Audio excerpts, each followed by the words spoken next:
Você sabia que nos últimos 20 anos quem ganhou todas as Copas do Mundo foi um time europeu?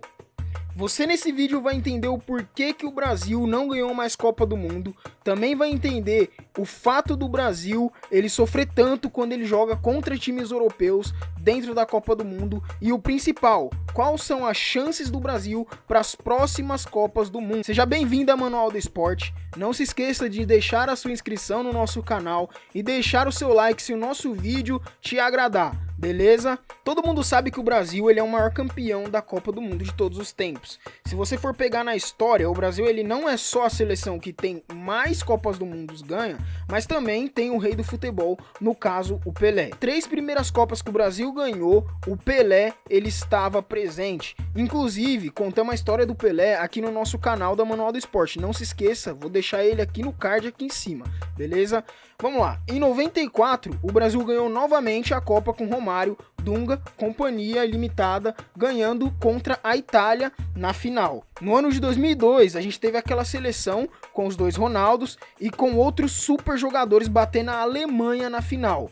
E dizem que essa foi a melhor seleção da história da seleção brasileira. Mas o que todo mundo fica incomodado é por que isso não se repetiu mais. O que aconteceu? O futebol brasileiro acabou, não é mais o mesmo. Foi exatamente isso que pensamos nos últimos anos e principalmente em 2014, quando o Brasil tomou aquele vergonhoso 7-1 da Alemanha.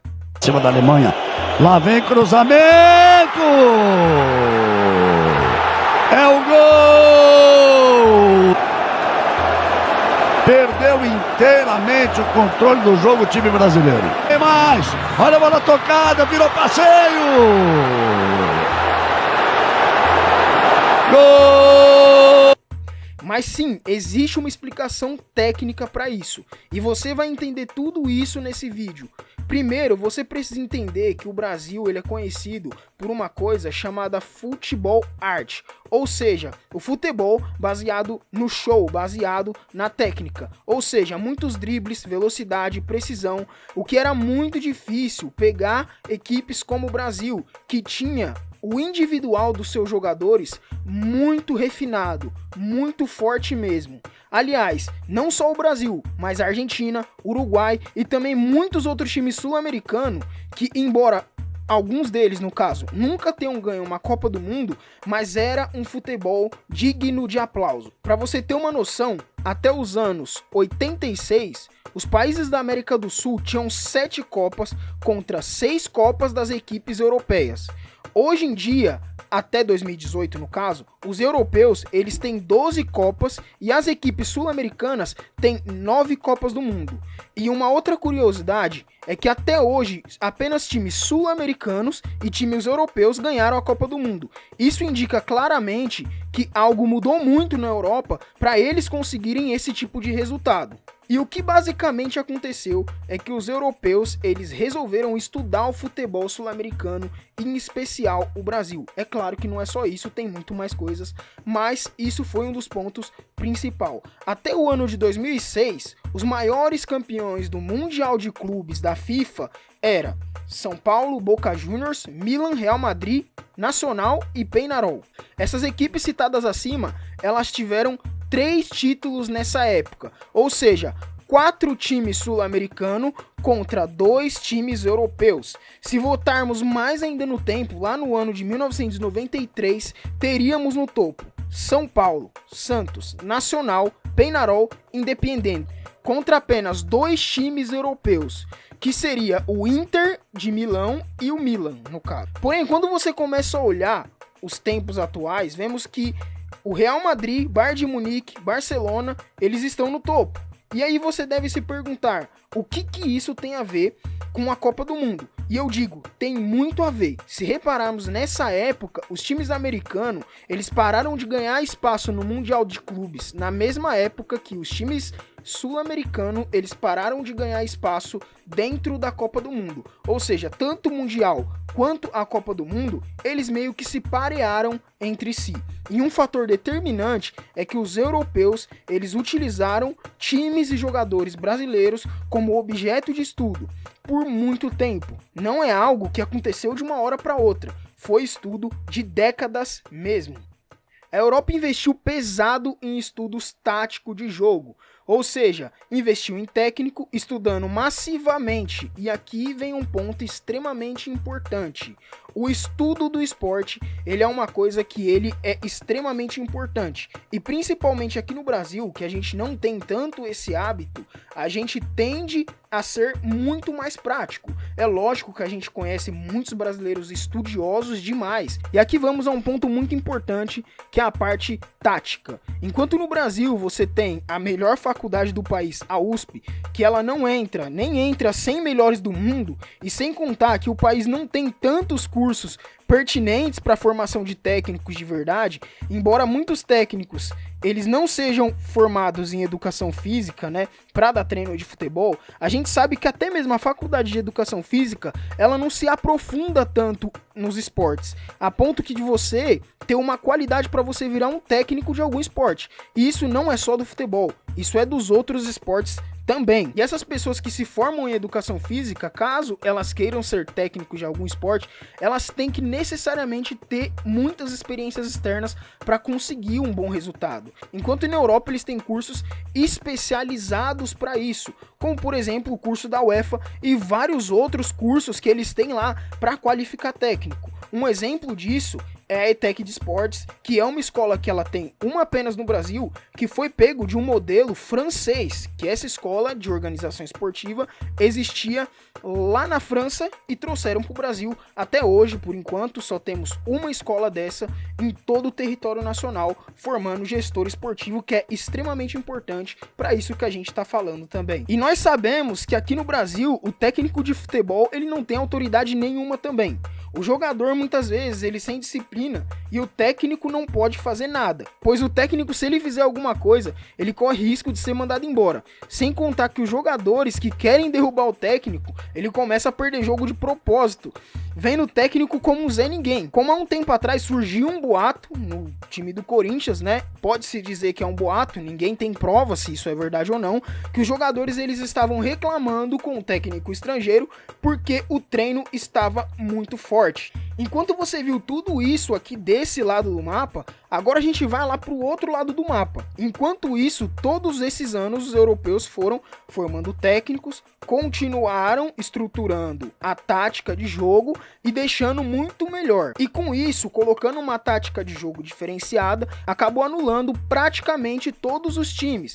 Observem o nível tático de dois times europeus jogando e depois você vê a diferença com dois times sul-americanos jogando. Você vai ver que a diferença tática ela acaba sendo muito distante. É claro que ninguém tá falando que os europeus são perfeitos, nada disso. A gente só tá colocando a situação como ela realmente vem acontecendo nos últimos anos. Uma coisa que muitas pessoas também não pararam para pensar é que temos muitos jogadores brasileiros dentro da Europa. Mas aí eu te pergunto, quantos técnicos brasileiros você já viu no topo do mundo atuando na Europa e que realmente tiveram resultado mundial?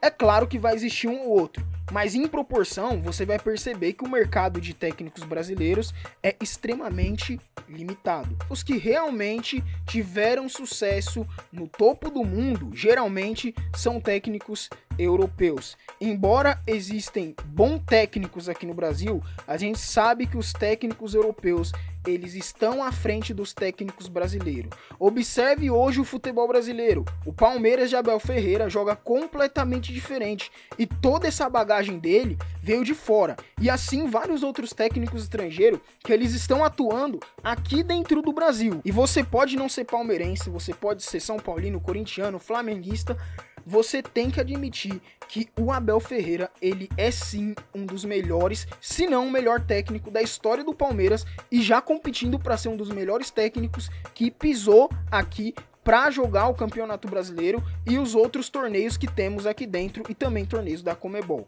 Isso também está relacionado com a nossa cultura. Infelizmente, dentro da escola, a gente aprende uma coisa, que estudar é algo chato, porque a metodologia ela acaba sendo muito fraca. Ou seja, o futebol ele também precisa ser estudado enquanto esporte. E se você não estuda, basicamente você vai acabar ficando para trás. Enquanto os outros técnicos, eles estavam estudando, alguns técnicos brasileiros, eles não se importavam com isso. Um exemplo disso foi o Renato Gaúcho, que falou que estudar é coisa de quem não sabe dar treino. Tivemos que ouvir isso, cara, de um dos maiores técnicos do futebol brasileiro hoje. Embora o brasileiro ele seja muito prático, né, como a gente já conhece, eles devem sim estudar o jogo dos europeus. E aqui eu pergunto, qual referência técnica a gente tem? São muito poucas. E caso o Brasil queira ter algo a mais, a metodologia dos técnicos aqui vão ter que mudar. E o respeito pelos técnicos aqui também terão que mudar. Porque o técnico de futebol aqui no Brasil, ele só é respeitado quando ele entrega um resultado muito grande em um curto período de tempo, completamente sem autoridade no time. O técnico brasileiro, ele não tem autoridade perante nada, praticamente.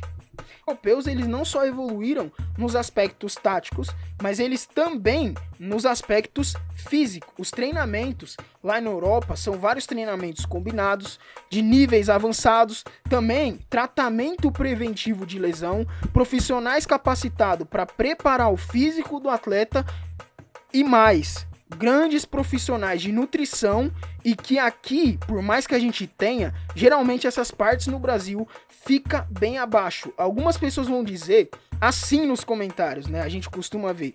Mas eu conheço muitos técnicos bons aqui dentro do Brasil. E aqui vem a minha resposta. Exatamente. Alguns. E são exceção à regra. Quer um exemplo? Coloca um técnico brasileiro em um grande time europeu. E você vai ver talvez um resultado. E também devemos levar em consideração que a técnica dos jogadores europeus, individualmente, também evoluiu muito. Enquanto no passado o Brasil tinha muitos jogadores acima da média para competir entre si, hoje não temos tanto assim como a gente tinha antes, pois os jogadores europeus eles chegaram a um patamar parecido tecnicamente com alguns jogadores brasileiros. E se pudermos definir uma frase, é que o Brasil ele basicamente parou no tempo, não só o Brasil, mas os times sul-americanos. Porque se você pudesse me dizer o que o Brasil evoluiu no futebol, e eu não tô falando que não evoluiu, é claro que evoluiu, mas estou dizendo que em comparação à sua concorrente direta, a resposta é que o Brasil ele não evoluiu quase nada. Muitas pessoas vão dizer que isso daí é besteira, que esse negócio de treinamento, nutrição e tático, e que antigamente os jogadores brasileiros eles tocavam samba no vestiário e ainda chegava no jogo e ganhava. E aqui tá mais um grande erro. O futebol ele evoluiu e não dá mais para você fazer isso. Por exemplo, a Itália. A Itália não se classificou para a Copa novamente. E um time como a Itália, que tem tanta qualidade, é a prova que a Europa está evoluindo cada vez mais a sua competitividade. E sim, os times europeus, às vezes, eles acabam evitando de jogar alguns amistosos com o Brasil para evitar que o Brasil ele consiga pegar esse estilo de jogo também. Na verdade, isso que eu falei agora é apenas um rumor, mas a chance de ser verdade acaba sendo muito grande. E também a gente conhece uma coisa que se chama a soberba da seleção no geral. Nas próximas Copas do Mundo, mesmo com todos esses fatos, pode ser sim que o Brasil ganhe. E eu torço para isso. Porque ainda assim o Brasil ele sempre está entre as seleções favoritas para ganhar. Porém, alguns paradigmas aqui eles vão ter que ser quebrados. Então, será necessário também recuperar um pouco dessa humildade, certo? Muita gente vai discordar talvez, e não tem problema. A minha ideia não é dar uma de tiozão de bar, pensando que sou o dono da razão e que sei tudo sobre futebol, sem entender como a máquina do esporte funciona. Muita gente acaba falando besteira, e por isso aqui a gente usou dados históricos para chegar até essa conclusão e o porquê que isso resultou. E não vamos esquecer que mais importante que ganhar a Copa do Mundo é incluir as crianças para jogar esporte, porque uma coisa vai acabar levando a outra, beleza? Porque o esporte ele acaba sendo vida, e com o esporte todo mundo vai viver muito melhor. Muito obrigado por assistir mais esse vídeo da Manual do Esporte. Não se esqueça de deixar o seu like e comentar aqui embaixo a sua opinião, que é muito importante pra gente. Valeu, até o próximo vídeo.